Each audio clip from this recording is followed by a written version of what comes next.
Good evening. Welcome to South Asia Newsline. I'm Shreya Savijay. Here are the top stories we are tracking for you on Tuesday, the 15th of June.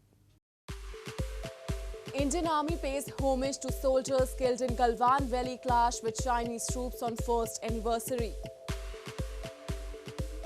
Former judge alleges Pakistan spy agency ISI meddles in judiciary to manipulate cases. And UN readies for more displaced Afghans after withdrawal of foreign troops.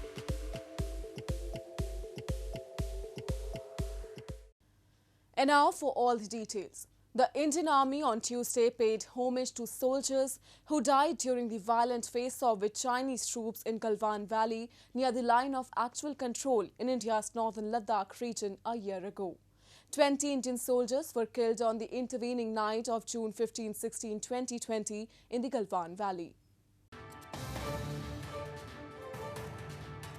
On the first anniversary of the violent clash between the armies of India and China in the Galwan Valley near the line of actual control LAC in eastern Ladakh, Indian Army on Tuesday paid homage to the soldiers killed in the face-off. Senior Indian Army official Major General Akash Kaushik of the Fire and Fury Corps also laid a wreath at the Leh War Memorial. A statement issued by the PRO Defence said the nation will remain eternally grateful to these gallant soldiers who fought in the most difficult high-altitude terrain and made the supreme sacrifice in service of the nation. It was the first time in more than 40 years that lives are lost in the border along the line of actual control. Meanwhile, a year after the incident, the Indian Defence Forces have strengthened its deployments in Ladakh as well as the entire LAC, as it has now deployed an additional strike corps to tackle the China border. Today, the Indian military has carried out rapid mobilization, large-scale deployment along the LAC and has enhanced its defense preparedness. With the Chinese dragging their feet on disengagement from various areas, the situation, though calm, remains tense. Meanwhile, 4 months after India and China disengaged from the most contentious Pangong Lake area in Ladakh and 2 months after Corps commander-level talks failed to make headway on pullback of troops from other regions of eastern Ladakh, China reportedly has suggested negotiations at the level of division commanders. However, disengagement still exists despite several rounds of talks since last year. The Corps commander-level talks on April 9 made no progress. A former judge of the Islamabad High Court has alleged that Pakistan spy agency ISI's Director General Faiz Hamid and other military officers visited his residence to try and manipulate case proceedings back in 2018. Reports suggest that 2 of these cases pertain to the conviction of ousted Prime Minister Nawaz Sharif in corruption cases and acquittal of CEO of a news channel. Former judge of the Islamabad High Court Shaukat Aziz Siddiqui has alleged that Pakistan's Inter-Services Intelligence or ISI Director General Lieutenant General Faiz Hamid and other military officers visited his residence to try and manipulate case proceedings back in 2018. 2 of these cases pertain to the conviction of ousted Prime Minister Nawaz Sharif in corruption cases and the acquittal of the founder and CEO of Bol News Channel in 2018. Reports suggest. Siddiqui made the accusations in a reply to the Supreme Court earlier this month during a hearing against his removal from office in 2018. Salahuddin Ahmed, president of the Sindh High Court Bar Association, tweeted pictures of the former judge's reply. Siddiqui was removed from office after he delivered a speech to a bar association where he had accused security agencies of meddling in judicial affairs. The spy agency, ISI, which primarily consists of serving military officers, has long been accused of interfering in judicial matters for favorable verdicts and influencing media houses to shape public opinion. The Pakistan government in the latest has denied the allegations leveled by Siddiqui, terming them baseless and misleading. Moving on, all line department employees in illegally occupied region of Gilgit-Baltistan have continued to protest to raise their demands of equal pay and allowances at par with other government employees in Pakistan. They blamed discrimination and claimed the authorities have kept on delaying the process for the past several years. A sit-in was recently held outside the Chief Minister's house by all line department employees in Gilgit-Baltistan as their protest to demand equal pay and allowances have continued. The protesters demanded equal pay at par with their counterparts in Pakistan, including technical, upgradation and time-scale allowances.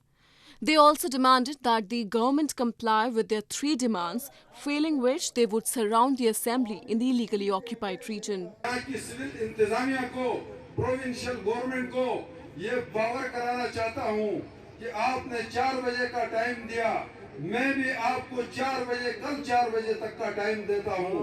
ये हमारे charter of demand के तहत जो 3 demand हैं, चौथा हम शामिल करने वाले हैं। अभी जितनी देर कराओगे डिमांड बढ़ जाएंगे। The protesters said their charter of demands had been presented to the government for approval and warned regular protest would continue until these demands are complied with. They said it is indeed appalling that people in the illegally occupied region who have served for several years in the government departments still do not have access to equal rights and have to face exploitation. Violence has been rising in Afghanistan as foreign forces begin withdrawing and efforts to broker a peace settlement between the Afghan government and insurgent Taliban have slowed. United Nations is preparing for a likely further displacement of civilians in Afghanistan after US and international troops leave the country in September. The United Nations is preparing for a likely further displacement of civilians in Afghanistan after US and international troops leave the country in September, UN Refugee Chief Filippo Grandi said on Monday. There are currently some 2.5 million registered refugees from Afghanistan globally, while another 4.8 million have been displaced within the country, according to the UN refugee agency UNHRC, which Grandi heads. After 20 years, the United States has started a withdrawal of its remaining 2,500 troops in Afghanistan and aims to be completely out of the country by September 11. Violence has been rising in Afghanistan as foreign forces begin withdrawing and efforts to broker a peace settlement between the Afghan government and insurgent Taliban have slowed. And with the withdrawal of the international troops, this is possibly or likely going to become worse, and therefore we are doing contingency planning inside the country for further displacement and in neighboring countries in case people might cross borders. However, what is also very important to note is that there are talks between the Taliban and the government, and it is important that the international community supports these talks so that they can get to a positive conclusion. Meanwhile, US President Joe Biden at a press conference after the NATO Leaders Summit in Brussels on Monday said the alliance will continue its support to Afghans after the withdrawal of international troops from the country. NATO leaders in a statement issued from the Brussels summit affirmed their commitment to continue to stand with Afghanistan, its people and its institution in promoting security and upholding the hard-won gains of the last 20 years. US-backed Afghan forces toppled the Taliban in late 2001 for refusing to hand over al-Qaeda leader Osama bin Laden after the September 11, 2001 attacks on the United States.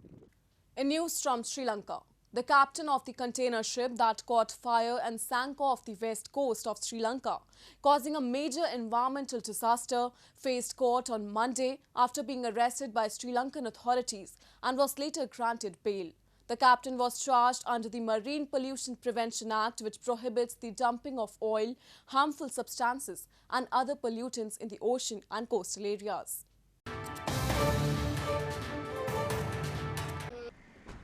Tutkalo Vetili, the captain of the container ship that caught fire and sank off the west coast of Sri Lanka, causing a major environmental disaster, faced court on Monday after being arrested by Sri Lankan authorities. Vetili, the Russian captain, appeared in a Colombo court where he was released on $10,000 bail and was told by the court his overseas travel ban would also be extended. The Singapore-registered MV Express Pearl, carrying 1,486 containers, including 25 tons of nitric acid along with other chemicals and cosmetics, was anchored off the port city of Negombo when a fire erupted on board after an explosion on May 20. The ship, which was only 4 months old, began to sink early on June 2. A salvage crew tried to tow the vessel to deeper water away from the coast, but the attempt was abandoned after the rear of the ship touched the seabed. A special team of the Navy divers have been inspecting the hull of the ship, along with the specialists from the salvage company monitoring for any oil spill.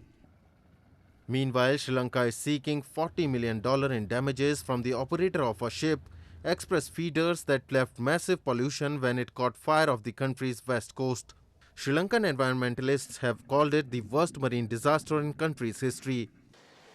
Darshani Lahandapura, head of the state-run Marine Pollution Protection Authority, last week said authorities were still assessing the total damages, and the interim claim seeks compensation for expenses from May 20, when the ship caught fire, through June 1. Moving on to news from Nepal. Inoculation drive with the China-donated COVID-19 vaccine Verocell has resumed again in Nepal after being halted last week due to insufficient number of doses. Meanwhile, rights group Amnesty International has called on the international community to increase aid supply to the Himalayan nation as it combats a severe third wave of the pandemic. After a pause of 3 days, vaccination drive has resumed in Nepal as China started the dispatch of its COVID-19 vaccine Verocell to the Himalayan nation after halting it last week, citing insufficient number of doses. Officials at a COVID-19 operation center started their work earlier from Monday as the vaccines are being loaded onto ice boxes and prepared for dispatch to inoculation centers where they would be administered to the citizens. खोप केन्द्रमा रहेका भ्याक्सिनेटर त्यसको यो खोप केन्द्रको जुन एउटा व्यवस्थापन Tim छ जनप्रतिनिधिहरू हुन्छ भोलिन्टियर टिम छ तिनीहरूले यो खोप लैसकेपछि त्यहाँ जुन 60 देखि 80 वर्ष 60 देखि 64 वर्ष उमेर समूहका नागरिकहरू र जुन पहिले भेरोसेल लगाएका जुन नागरिकहरू हुनुहुन्छ जो दोस्रो खोप छुटेको छ तिनीहरू र स्वास्थ्य कर्मीहरूलाई पनि हामीले चाहिँ जुन फ्रन्ट लाइनमा बसेका स्वास्थ्य कर्मीहरूलाई पनि लगाउने व्यवस्था गरेका छौं र त्यसरी Meanwhile, Amnesty International on Monday called on the international community to increase aid supply as well as vaccines to Nepal as it battles a severe third wave of the pandemic. The rights group also called upon the country's politicians to set aside their differences and take decisive action in the coming weeks in order to save thousands of lives. A famous heritage crafts village in India's Odisha state has turned into an art camp as everyone is working from home amid the pandemic, adorning walls and doors with murals. Around 150 artisan families which are participating will be provided remuneration for the task, and the top 5 best works will be awarded by Lalit Kala Academy, the National Academy of Fine Arts.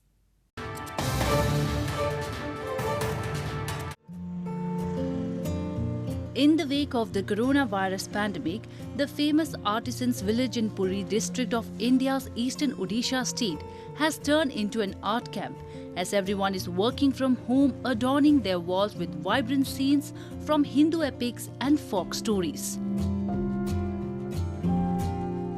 As many as 150 artisan families in Raghu Rajpur Heritage Crafts Village are participating in the camp, which is usually held in the state capital Bhubaneswar, but in view of the COVID-19 restrictions, the camp has been taken to their doorstep. As a task, the artisans have been asked to draw murals on the walls, poles and doorsteps of their own homes in exchange for 10,000 rupees or nearly $137 remuneration for each of them.